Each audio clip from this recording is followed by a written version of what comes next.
Shalom. धन्य है वे जिनके मन शुद्ध हैं। मत्ती रचित सुसमाचार उसका 5वां अध्याय उसका 8वां पद।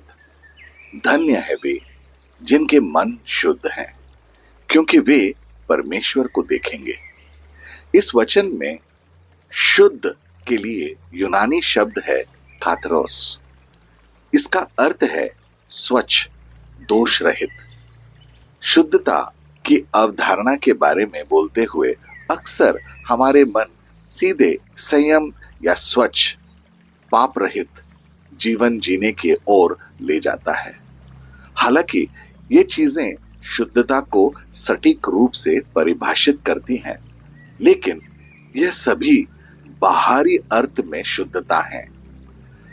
यीशु कहते हैं हृदय से शुद्ध, जो आंतरिक शुद्धता को संदर्भित करता है। यीशु हमारे हृदय की स्थिति के बारे में अपनी चिंता दिखा रहे हैं। मत्ती रचित सुसमाचार उसका 5वां अध्याय उसका 8वें पद में हृदय के लिए यूनानी शब्द कार्दिया है। इसे भौतिक हृदय पर लागू किया जा सकता है, लेकिन यह जीवन के आध्यात्मिक केंद्र को भी संदर्भित करता है। यह वह जगह है जहां विचार, इच्छाएं, उद्देश्य की भावना, समझ और चरित्र रहते हैं। इसलिए हृदय में शुद्ध होने का अर्थ है कि हम वास्तव में जो हैं उसमें निर्दोष रहें। हम आमतौर पर अपने शरीर की देखभाल करने में बहुत समय लगाते हैं, लेकिन अपने दिल को भूल जाते हैं। वे शब्द आज भी गूंजते हैं जहां वो कहते हैं मत्ती रचित सुसमाचार में उसके 23वें अध्याय उसके 25 और 26वें वचन में, हे कपटी शास्त्रियों और फरीसियों, तुम पर हाय, तुम कटोरे और थाली को ऊपर ऊपर से जो मांजते हो, परंतु वे भीतर अंधेर और असंयम से भरे हुए हैं। हे अंधे फरसी, पहले कटोरे और थाली को भीतर से मांज की वे बाहर से भी स्वच्छ हो। हम उन चीजों को महत्व देते हैं जो टिकती नहीं है, जैसे हमारा शरीर, धन, नाम, प्रसिद्धि, शक्ति। हम इन्हें पाने की कोशिश में अपना जीवन बिता देते हैं। हम इसे अपना खजाना मानते हैं, और यीशु हमें बताते हैं कि जहां हमारा खजाना है वही हमारा दिल भी होगा। यीशु हमारे दिलों को वापस परमेश्वर के पास ले जाने के लिए आए थे। हम लोगों के सामने पूरी तरह से व्यवहार करते हैं, लेकिन परमेश्वर हमें अंदर से जानते हैं। पहले शमूएल का 16 अध्याय उसका 7वां पद। परंतु यहोवा ने शमूएल से कहा, न तो उसके रूप पर दृष्टि कर और न उसके कद की ऊंचाई पर, क्योंकि मैंने उसे अयोग्य जाना है। क्योंकि यहोवा का देखना मनुष्य के साथ नहीं है। मनुष्य तो बाहर का रूप देखता है, परंतु यहोवा की दृष्टि मन पर रहती है। सब कुछ हमारे दिल की स्थिति से आगे बढ़ता है। यीशु दुनिया में सिर्फ इसलिए नहीं आए क्योंकि हमारे पास कुछ बुरी आदतें हैं जिन्हें तोड़ने की जरूरत है।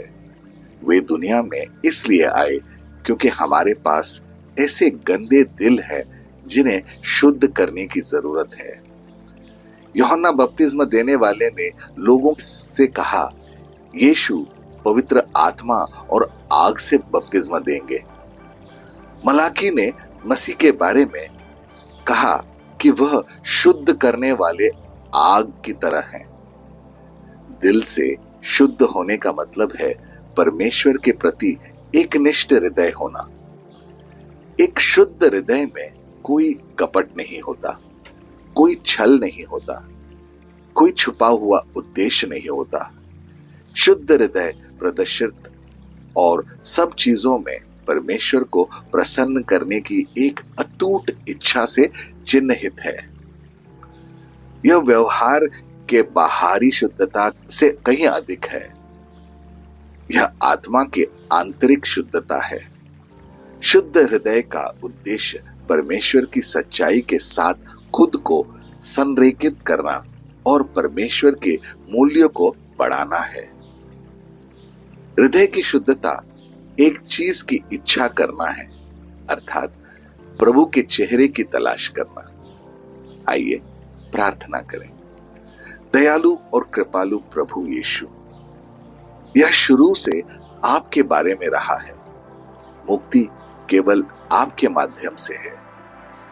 आपके वचन के लिए धन्यवाद और हमें वचन सिखाने के लिए आपके पवित्र आत्मा के लिए धन्यवाद।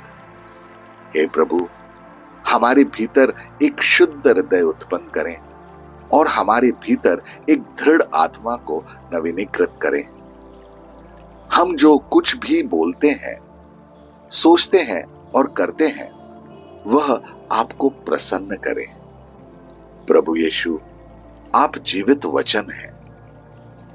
आपने हमारे दिलों को दुनिया के किसी भी चीज से ज्यादा खुशी से भरा है। हमें उन लोगों के समान बनाओ जिनका चाल चलन निष्कलंक है, जो धर्म के काम करते हैं, जो अपने हृदय से सत्य बोलते हैं। हमें उन लोगों के समान बनाओ जिनके हाथ स्वच्छ और हृदय शुद्ध हैं, जो किसी मूर्ति पर भरोसा नहीं करते या झूठे ईश्वर की कसम नहीं खाते, ताकि हम आपके बगल में खड़े होकर आपकी सुंदरता को निहार सके। हे प्रभु, हमारे लिए कितना सौभाग्य की बात है कि आपने हमें आपको आमने सामने देखने का अवसर दिया है। हे प्रभु, आपके समय पर किए गए सुधार और अनुग्रह के लिए धन्यवाद। आप सभी प्रशंसा के पात्र हैं।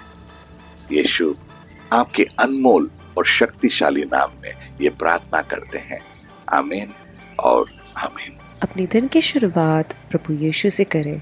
सब्सक्राइब कीजिए, नोटिफिकेशंस ऑन रखिए और ये दैनिक भक्ति आपको रोज मिलेगी। धन्यवाद।